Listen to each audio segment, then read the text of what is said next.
औज़ुबिल्लाहिमिनश्शैतानिर्रजीम बिस्मिल्लाहिर्रहमानिर्रहीम। आज हमने पढ़ना है बेटा जो हमारी ऑब्स्टेटिक्स की बुक है लचवी पार्ट फर्स्ट की, उसके आज हमने पढ़ना है बेटा पेज नंबर 82 के लास्ट से पढ़ना है बेटा परमानेंट मेथड। ये हम कंट्रासेप्शन पढ़ रहे थे बेटा, माने हमल तरीके। तो हमने मुख्तलिफ़ तरीके देखे, उसमें हार्मोनल मेथड देखा जिसमें हमने टैबलेट यानी ओरल पिल्स देखी, और इंजेक्टेबल मेथड देखा, इंजेक्शंस के ज़रिए हमल को रोकने का तरीका, और बैरियर मेथड और मुख्तलिफ। ये मोस्टली जो है ये ऑब्स्टेटिक्स की बुक ना इसी पे चलती आ रही है कि जो तरीक़ाकार हैं हमल को रोकने के, फैमिली प्लानिंग के, वो क्या क्या हैं। तो इसमें लास्ट पे आ गया है ये बेटा परमानेंट मेथड। वो तो ऐसे तरीक़ाकार थे कि जब दिल चाहे आपका आप वो बच्चा पैदा ना करें, और जब दिल चाहे जो है वो बच्चा पैदा कर लें। जैसे कंडोम है, जब दिल चाहे आप जो है वो कंडोम यूज़ ना करें तो फर्टिलाइजेशन हो जाएगी, और कंडोम यूज़ करेंगे तो फर्टिलाइजेशन नहीं होगी। लेकिन ये ऐसे तरीक़ाकार है बेटा परमानेंट मेथड, ये इर्रिवर्सिबल है। अगर ये एक बार करवा दिए तो करवा दिए, फिर दोबारा आप बच्चे पैदा करने के काबिल नहीं रहेंगे। तो ये वाले सोच समझ के करने होते हैं परमानेंट मेथड। इसमें होता क्या है बेटा, करते क्या है, पहले तो आपको तस्वीरों की मदद से समझाता हूँ, फिर सारा लेक्चर पढ़ेंगे हम। ये देखें फीमेल में बेटा क्या करते हैं, तो ये जो है ये यूट्रस है जिसको बच्चादानी बोलते हैं, ये ओवरीज हैं, यहाँ से एग बनना होता है बेटा। एग बन के ये फ्लॉपियन ट्यूब के ज़रिए यहाँ आता है, और यहाँ से स्पर्म जो है मेल के जाते हैं, तो यहाँ जाके फर्टिलाइजेशन होनी होती है। तो करते क्या है, इसको यहाँ से कट दे देते हैं, इसको भी यहाँ से कट दे देते हैं। ये है फ्लॉपियन ट्यूब, इसके तीन नाम है, ओविडक्ट, यूट्राइन ट्यूब और फ्लॉपियन ट्यूब। तो इसको यहाँ से कट दे के इसके दोनों सिरों को बांध देंगे। ये चार तरीके हैं इसके। या तो बेटा इसको ऐसे बांध देंगे धागे के साथ, तो ये बॉन्ड कर दिया, इसको कहते हैं बेटा ट्यूबल लाइगेशन, ठीक है। या इसको काट के दोनों सिरों को बांध देंगे, इधर भी और इधर भी। या फिर इसको यहाँ दरमियान में क्लिप लगा के इसको बंद कर देंगे, यहाँ ऐसे एग आएगा तो सही, आगे क्रॉस नहीं कर पाएगा। या कार्टराइज्ड कर देते हैं, कार्टराइज कहते हैं बेटा ये इलेक्ट्रिकल शॉक से ना इसको जला के दोनों सिरे इसके बंद कर देते हैं, यहाँ से जो काट के। ये चार तरीके कर सकते हैं, ठीक है। तो ये फीमेल स्टेरिलाइजेशन है, और ये हमेशा के लिए जो है फीमेल अब बच्चे पैदा नहीं कर पाएगी क्योंकि एग आएगा नहीं उसका। उसके बाद है मेल का तरीका। मेल का तरीका होता है वेसेक्टोमी बेटा। उसकी जो वास डिफरेंस है, ये टेस्टी से जो नाली जा रही है स्पर्म को लेके, और ये प्रोस्टेट ग्लैंड से होती हुई, और इस तरीके से स्पर्म को बाहर खारिज कर देती है आपके यूरेथ्रा के ज़रिए। तो इसको काट देते हैं वास डिफरेंस को। ये यानी स्पर्म इसमें बनेंगे तो सही, एपिडाइडिमिस में स्टोर भी होंगे, लेकिन आगे नहीं पहुंचेंगे, ठीक है। मनी वैसे ही खारिज होगी क्योंकि प्रोस्टेट ग्लैंड और ये सेमिनल वेसिकल्स जो हैं ये मुख्तलिफ किस्म की रतूबतें दूध जैसी खारिज करती हैं। ऐसे फील यही होगा कि स्पर्म आ रहे हैं, लेकिन उसमें स्पर्म नहीं होंगे, बाकी सीमन होगा। तो ये था, दोनों साइडों की काट देते हैं। जैसे फीमेल की दोनों कट की हैं फ्लॉपियन ट्यूब, इसी तरीके से मेल की भी दो वास डिफरेंस होती हैं, एक टेस्टिस की और एक दूसरे वाले की, दोनों काट के यहाँ पे और टाई कर देते हैं। आजकल सुनने में आया कि नया जदीद तरीका है, यहाँ पे एक बटन लगा देते हैं। जब बटन आप पुश कर देंगे तो फर्टिलाइजेशन नहीं होगी, बटन पुश नहीं करेंगे तो फर्टिलाइजेशन हो जाएगी। तो इस तरह का सीन है।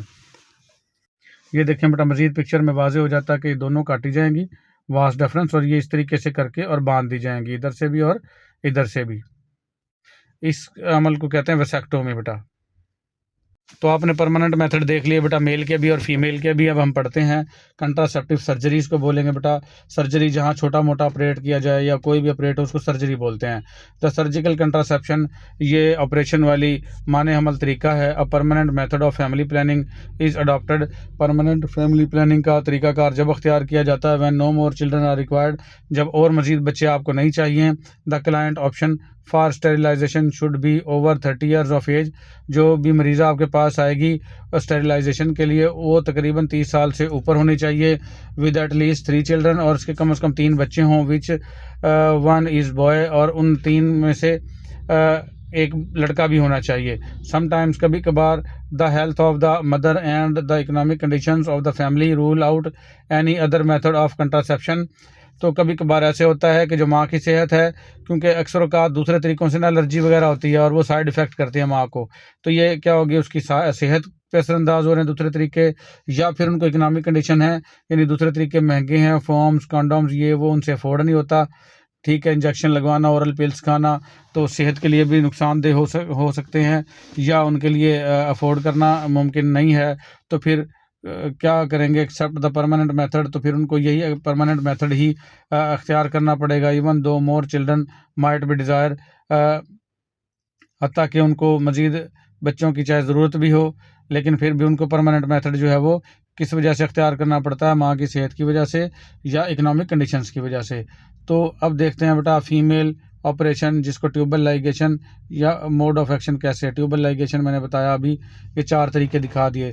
ट्यूबों को काट के बांध देंगे या उसको इलेक्ट्रिक शॉक से कैटराइज कर देंगे।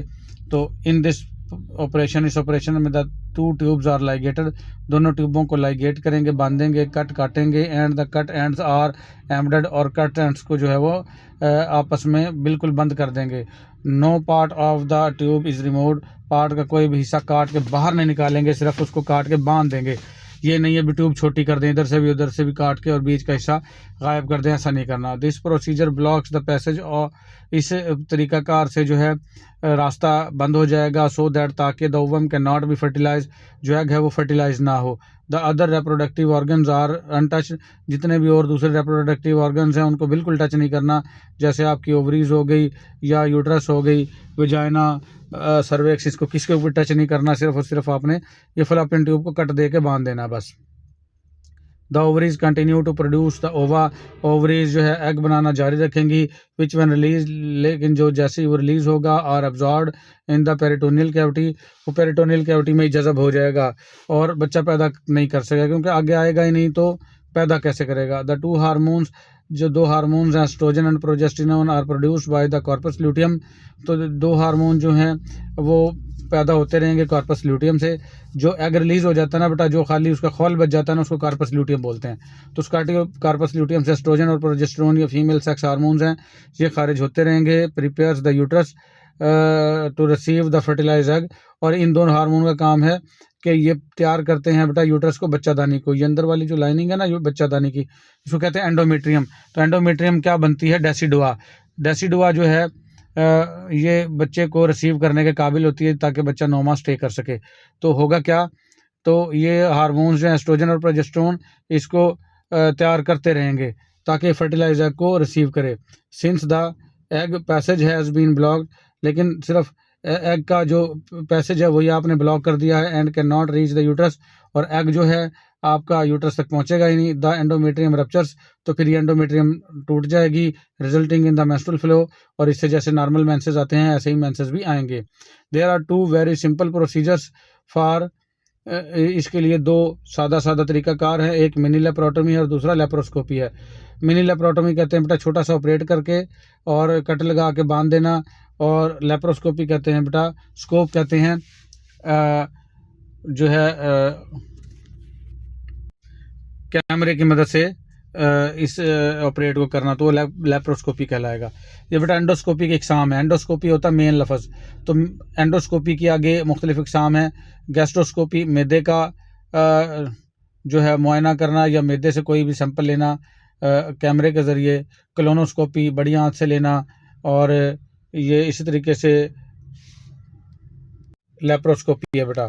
तो नो जनरल एनेस्थीसिया, कोई भी मुकम्मल बेहोशी नहीं देंगे। जनरल एनेस्थीसिया में जैसे मुकम्मल जो है बंदे का जिस्म सुन्न हो जाता है, बड़े ऑपरेशन में ऐसा करते हैं, तो इसके लिए जनरल एनेस्थीसिया देने की ज़रूरत नहीं है। And no hospitalization are required, और हॉस्पिटल में भी दाखिले की ज़रूरत नहीं है। The client can go home after about 1 hour of operation, client जो है ऑपरेशन के 1 घंटे बाद घर जा सकती है। Both these operations are internal procedures, ये दोनों ऑपरेशन जो है वो अंदरूनी प्रोसीजर हैं। And can only be perform after 40 days of the delivery or later, और ये परफॉर्म किए जाएंगे जब बच्चा पैदा हुए 40 दिन हो जाएं या उसके बाद का वक्त हो। फॉर इमीडिएट पोस्टमार्टम केसेस, जो फ़ौरन पोस्टमार्टम केसेस होते हैं, पोस्टमार्टम कहते हैं बेटा जब बच्चा पैदा हुआ है तो उसके बाद के 40 दिन जो 1.25 महीना वो पोस्टमार्टम पीरियड कहलाता है। तो पोस्टमार्टम केसेस के फ़ौरन बाद एब्डोमिनल लाइगेशन इज परफॉर्म्ड, तो एब्डोमिनल लाइगेशन आप कर सकते हो। एडवांटेजेस क्या होते हैं, इसके फ़ायदे क्या होंगे, it is the most reliable method. ये बहुत काबिल एतमाद तरीका है, इसे हमल नहीं होगा फिर दोबारा। नो हॉस्पिटलाइजेशन इज़ रिक्वायर्ड, अस्पताल में दाखिले की भी ज़रूरत नहीं है। बेस्ट मेथड फॉर कपल्स, और जो जोड़े हैं उनके लिए बहुत ज़बरदस्त तरीका है। Who have completed there families, जो अपने बच्चे मुकम्मल कर चुके हों। तो इसके डिसएडवांटेजेस क्या हैं बेटा, नुकसानात, ठीक है। तो इट इज़ इरिवर्सिबल, ये जो है ऐसा तरीक़ाकार है कि दोबारा रिवर्स नहीं हो सकता। कि अगर औरत को अब ख्वाहिश हो गई है या मर्द को कि मेरे और बच्चे होने चाहिए, तो पहले ही सोच समझ के करवाना है कि इरिवर्सिबल है। Hence later if the woman wants more children, कि अगर बाद में औरत ने ये ख्वाहिश की कि मज़ीद बच्चे हों, she can not have them, वो ऐसा तरीक़ाकार अख्तियार नहीं कर सकेगी, बच्चे हासिल नहीं कर सकेगी। सिलेक्शन ऑफ क्लाइंट, क्लाइंट कहते हैं बेटा, बार बार लफ्ज़ आ रहा है मरीज़ा को, तो कैसी मरीज़ा को आपने सेलेक्ट करना है। Careful select of the client is made based on the age and number of the children. तो बहुत एहतियात के साथ ऐसे क्लाइंट को चुनना है जो आए भी तो आपके पास उसको भगा दें, उनसे कहें नहीं आप ऐसा जो है ना ये तरीक़ाकार अख्तियार ना करें अगर उसमें ये मदरा झेल खसूसियात ना हो। कौन कौन सी, पहले तो कम से कम उसकी एज जो है वो 25 से 40 के बीच में हो, और कोशिश करें 30 से ज़्यादा ही हो। और दूसरा क्या है, उसके 3 बच्चे हों कम से कम, और एक बेटा भी होना चाहिए उसमें। तो अगर ऐसा नहीं है तो उस औरत को कहें कि अभी आप ऐसा काम ना करवाएं, ठीक है। तो एज, उम्र देखनी है। Very young women should be discourage, ऐसी अगर औरतें आएँ तो उनको डिस्करेज करें, उनकी हौसला शिकनी करें, उन्हें भगा दें, उन्हें कहें भाई जाओ आप ऐसा ना करो, अकल को हाथ मारो। The right age is between 25 to 40 years, और राइट एज कितनी है इसकी, 25 से 40 साल के दरमियान में हो। नंबर ऑफ़ चिल्ड्रन, उनके बच्चों की तादाद भी देखनी है। The couple should have at least 3 children, जो जोड़ा है यानी मियाँ बीवी, उनके कम से कम 3 बच्चे होने चाहिए। And preferable one of them should be a boy, और उसके अंदर से कम से कम एक बच्चा जो है वो लड़का होना चाहिए। The son should be above 5 years of age, और बेटा जो है उसकी कम से कम 5 साल से ज़्यादा उम्र होनी चाहिए, क्योंकि बेटा 5 साल से कम उम्र बच्चों को बीमारियों का शिकार होके और मरने के चांसेस जो हैं वो ज़्यादा होते हैं। तो इसलिए कम से कम 5 साल से ऊपर जा चुका हो वो। मोटिवेशन, उनको मोटिवेट करना। व्हेन मोटिवेटिंग, जब आप उसको मोटिवेट कर रहे हो यानी उसको तरगीब दिला रहे हो। A woman is, it is essential to tell her that, तो ये ज़रूरी है औरत को ये बताना कि इट इज़ परमानेंट मेथड, कि ये पक्का तरीका है। And reversibility is not possible, और दोबारा अगर आप बच्चों की ख्वाहिश करोगी तो ऐसा मुमकिन नहीं है, यानी ये तरीका रिवर्स नहीं हो सकता। Written consent of the husband has to be taken, और शोहर का जो है वो लिखा हुआ इजाज़तनामा लाजमी ले लें। ये ना हो बाद में वो कहे जी मेरी बेगम के साथ तुमने ज़बरदस्ती कर दिया। ये before the woman is operated, औरत का ऑपरेट करने से पहले time should be given to her, time उसको दे दें to discuss with our husband, के अपने शौहर के साथ अच्छे से डिस्कस कर लें, मशवरा कर लें। Before making up her mind, उसका जहन बनाने से पहले, यानी अपने शौहर से मुकम्मल तौर पे तन्हाई में अलग से अलहदा से बातें कर लो और सोच समझ लो, बाद में ना कहना कि ये क्या हो गया। वाइल मोटिवेटिंग अ वुमन, जब आप औरत को मोटिवेट कर रहे होंगे, it is necessary to explain the procedure, आपने प्रोसीजर भी उसको बताना है, तरीकाकार के कैसे हम करेंगे इसको। With the help of the chart की मदद से। And also to answer her questions truthfully, और बहुत सच्चाई के साथ उसके जो सवालात उनके जवाब भी देने हैं। To allay her suspicions and doubts, ताकि उसके शक व शुबहात सारे के सारे ख़त्म हो सकें, ठीक है। बहुत सच्चाई के साथ बताना, उसको करवाएगी करवा लेगी, ना करवाएगी तो ना करवाए बस, क्योंकि परमानेंट मेथड है बेटा और ख़तरनाक है। मैनी वुमेन थिंक दैट, बहुत सारी औरतें ये सोचती हैं, it is a big operation, ये बहुत बड़ा ऑपरेशन होगा। दे मे बी टोल्ड, उनको बताया जा सकता है that it is a simple operation, कि ये सादा ऑपरेशन होगा। And task takes very little time, और बहुत थोड़ा सा वक्त दरकार है। General anaesthesia is not given, मुकम्मल बेहोशी नहीं की जाएगी। And no hospitalization is required, और अस्पताल में दाखिले की ज़रूरत भी नहीं है। Most of the women worry about menstruation after operation, बहुत सारी औरतें जो है ऑपरेशन के बाद मेंसेस ना आने की वजह से परेशान हैं, कि वो सोचती हैं कि मेंसेस नहीं आएंगे। और बहुत सारी औरतों का, देहाती औरतों का ये ख्याल होता है कि अगर खुदा न खास्ता मेंसेस ना आए तो हमारे जिस्म का जहर अंदर ही रह जाएगा, बाहर नहीं निकलेगा, और जिससे हम अंधे हो जाएंगे। तो कुछ औरतें जो है इस वजह से परेशान होती हैं। एंड थिंक दैट, और ये सोचती हैं द यूट्रस इज़ रिमूव्ड, और हो सकता है बच्चादानी भी निकाल दी जाएगी। या तो मेंसेस से परेशान होती हैं, या कहते हैं कि बच्चादानी निकाल देंगे वो, ठीक है। Hence they will not have the period, और फिर उनको पीरियड भी नहीं आएंगे। टेल देम, उनको बताएं, that the uterus will not be removed, कि बच्चादानी बिल्कुल नहीं निकाली जाएगी। Only the tubes will be cut and tied, सिर्फ और सिर्फ ट्यूबों को काटेंगे और बांध देंगे। Hence they will have their periods regularly, और उनके पीरियड्स भी रेगुलरली आएंगे, यानी मेंसेस रेगुलरली आएंगे, परेशान होने की ज़रूरत नहीं है। प्री ऑपरेटिव, ऑपरेशन से पहले उसको कैसे तैयार करना है। The client should be asked to come to the clinic, मरीज़ा को कहें कि वो क्लिनिक पे आए विद रिटन कंसेंट, और लिखा हुआ इजाज़तनामा भी साथ लाए ऑफ हर हस्बैंड, अपने शौहर की तरफ से, फॉर कंट्रासेप्टिव सर्जरी, इस कंट्रासेप्टिव सर्जरी के लिए, ऑपरेशन के लिए लिखा हुआ इजाज़तनामा लेके आए अपने शौहर वाला। Routine general examination is done, routine का आम एग्जामिनेशन करना है बेटा उसका। Blood test for haemoglobin percentage, उसकी HB देखनी है आपने, 10 से नीचे हो तो ऑपरेट नहीं करना, ठीक है, ब्लड टेस्ट करवाना है। If the women is anaemic, अगर फीमेल को अनीमिया हो यानी खून की कमी हो, HB percent is less than 10, और उसकी HB परसेंट जो है 10 से नीचे हो, it is advisable to delay surgery, उसको नसीहत करें कि सर्जरी जो है अपना ऑपरेशन डिले करवाओ और पहले जो आप जाके अपना खून पूरा करो। And send her to the doctor for iron drip और इंजेक्शंस, तो फिर उसको डॉक्टर के पास भेजो ताकि वो आयरन की ड्रिप लगवाए या इंजेक्शन लगवाए ताकि उसका ब्लड पूरा हो। ये नॉर्मल रेंज जो होती है बेटा फीमेल की कितनी होती है, 12 से 15.5 के दरमियान में नॉर्मल रेंज होती है HB की, ठीक है, कम से कम इतनी होनी चाहिए। The urine is examined for the albumin and sugar, पेशाब का मुआयना करना है कि उसके पेशाब में एल्बुमिन प्रोटीन, एल्बुमिन एक प्रोटीन होती है बेटा, इसको कहते हैं प्रोटीनूरिया, पेशाब में प्रोटीन का आना, या एल्बुमिनोरिया, एल्बुमिन प्रोटीन का आना, ठीक है। एंड शुगर, और शुगर के लिए उसके पेशाब का मुआयना करवाना है। The blood pressure is checked to make sure that is normal, और उसका ब्लड प्रेशर भी चेक करना है ये यकीन करने के लिए कि वो नॉर्मल है। इफ़ एवरीथिंग इज़ नॉर्मल, अगर हर चीज़ नॉर्मल हो, आस्क द डॉक्टर, डॉक्टर को कहें फॉर द अपॉइंटमेंट के लिए डॉक्टर से यानी रुजू कर लें। Ask her to take bath and shave her pubic hair, उसको कहें कि वो नहा के आए, ये ना हो वो नहाई ना हो और स्मेल ही आ रही हो उसके अंदर से, और उसके प्यूबिक हेयर भी जो हैं वो साफ़ हों। जो पेशाब वाली जगह पे बाल होते हैं बेटा उसको प्यूबिक हेयर बोलते हैं। Before coming to the hospital, अस्पताल आने से पहले। Ask her to come on an empty stomach, और उससे कहना है कि खाली मैदे आना, आपने नाश्ता करके नहीं आना। विदाउट टेकिंग एनी मील्स, और कोई खाना ना खाया हो। तो ये था ऑपरेशन से पहले की देखभाल बेटा। फिर आ जाएंगी पोस्ट ऑपरेटिव, ऑपरेशन के बाद क्या क्या करना है। The client is advise to rest for an hour और मोर, क्लाइंट को कहें कि यहीं लेटी रहे 1 घंटा या इससे ज़्यादा भी रेस्ट कर सकती है। इफ़ शी इज़ नॉर्मल, अगर वो बिल्कुल नॉर्मल हो, she may be sent home, उसको घर भेजा जा सकता है। The post operative treatment is suggested by the operating doctor, और जो बाद में इसकी इलाज करना है उसका मशवरा डॉक्टर देगा, जिसने ऑपरेशन किया वो बताएगा कि क्या क्या करना है। तो ये था बेटा फीमेल का परमानेंट तरीका। यह आ गया था इस बार परमानेंट मेथड ऑफ कंट्रासेप्शन, इस बार पेपर में आया था, बड़ा इंपॉर्टेंट है। फिर आ जाएगा मेल कंट्रासेप्टिव सर्जरी और वेसेक्टोमी। मैंने दिखाया था कि जो ट्यूबें हैं वो काट दी जाती हैं, वो कौन कौन सी हैं। वास डेफरेंस जिसको कहते हैं, जो टेस्टिस से स्पर्म को लेके और सेमिनल वेसिकल से, प्रोस्टेट ग्लैंड से होती हुई यूरेथ्रा के जरिए बाहर खारिज करती हैं, तो वो ट्यूबें काट दी जाती हैं और उनको बांध दिया जाता है, तो उसको वेसेक्टोमी कहते हैं बेटा, ठीक है। This operation is a permanent method of birth control for man, ये तरीकाकार जो है परमानेंट तरीका है बर्थ कंट्रोल करने का, ये मर्दों के लिए है। This operation is advise when no more children are wanted, ये तरीकाकार जब नसीहत किया जाता है जब मज़ीद बच्चे नहीं चाहिए।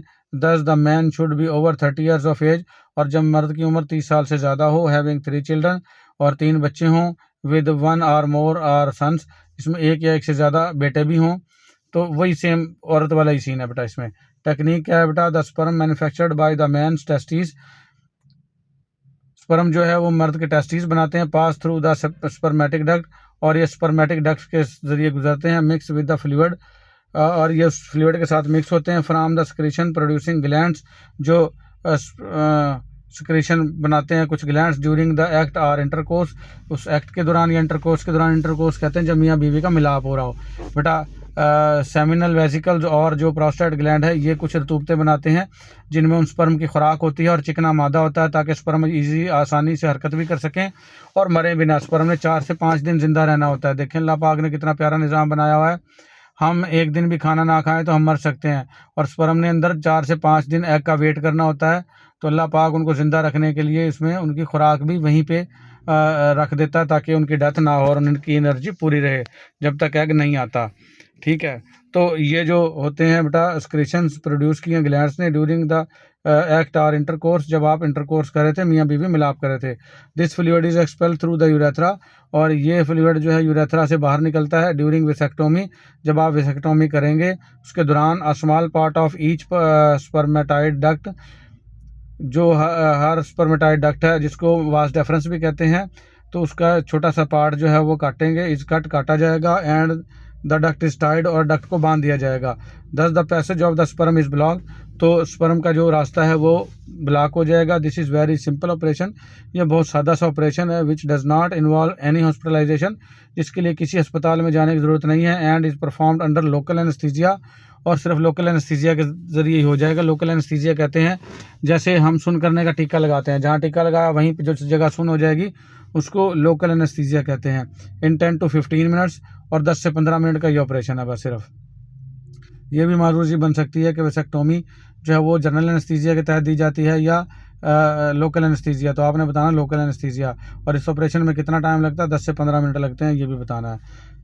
This operation is easier than that of women, ये ऑपरेशन जो है औरत वाले ऑपरेशन से आसान है। As the ducts of man's tubes are just under the skin, क्योंकि जो मर्द की जो ट्यूबें हैं वो सिर्फ स्किन के बिल्कुल नीचे होती हैं।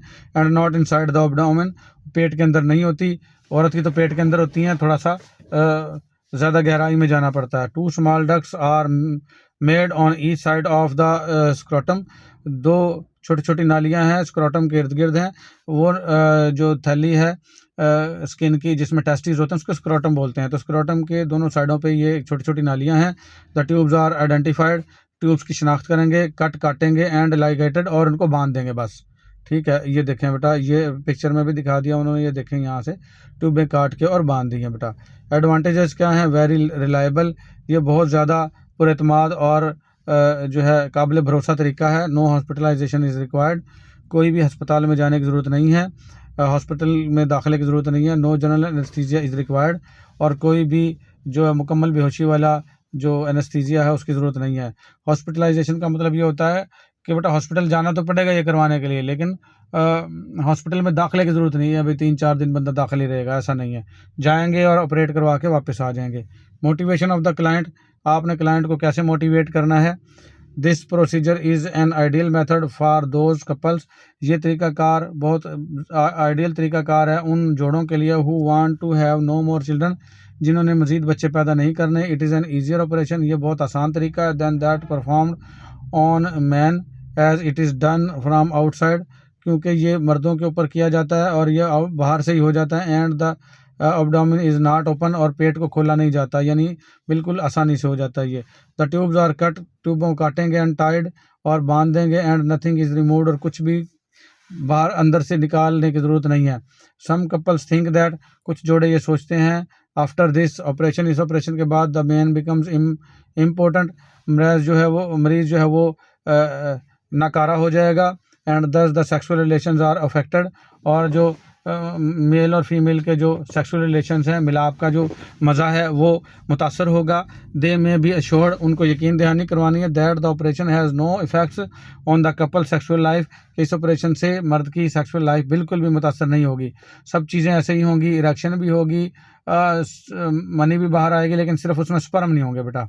The sex life may become more enjoyable as the fear of pregnancy is removed, बल्कि जो सेक्स लाइफ है वो ज़्यादा जो है वो मज़े की हो जाएगी, क्योंकि जो हमल होने का डर है वो जाता रहेगा, हमल तो होना नहीं, मज़े से मिलाप करो। The man will not have to stay in the hospital, मर्द को अस्पताल में स्टे भी नहीं करना पड़ेगा। And can go to work next day, और अगले दिन काम पे भी जा सकता है।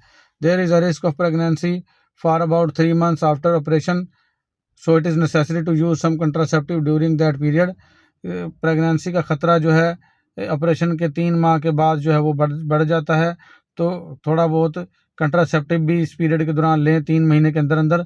The clients must be told, client को आपने बताना that this operation is permanent, contraceptive permanent, तो आपने क्लाइंट को बताना है कि ये मेथड जो परमानेंट है। Man will not be able to have any more children, और मर्द मजीद अब बच्चे पैदा नहीं कर सकेगा। Once the couple decides to have this operation. एक मरतबा कपल ने ये फैसला कर लिया कि ये ऑपरेशन करवाना है। Fix a date with the doctor, doctor के साथ डेट फिक्स करें।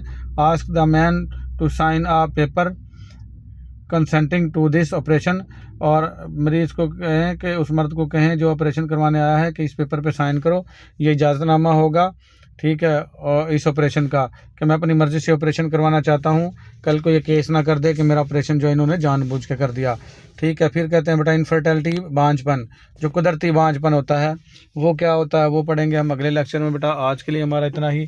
तो आपने परमानेंट मेथड देख लिए फीमेल के भी और मेल के भी। उम्मीद है आपको मेरे लेक्चर की समझ आई होगी। तो अगर समझ आ जाए तो अपने दोस्तों के साथ शेयर करें ताकि वो भी अच्छे से नॉलेज जो है वो हासिल कर सकें और अच्छे अच्छे पास हों। दुआओं में याद रखिएगा। मिलेंगे अगले लेक्चर में। अल्लाह हाफिज़।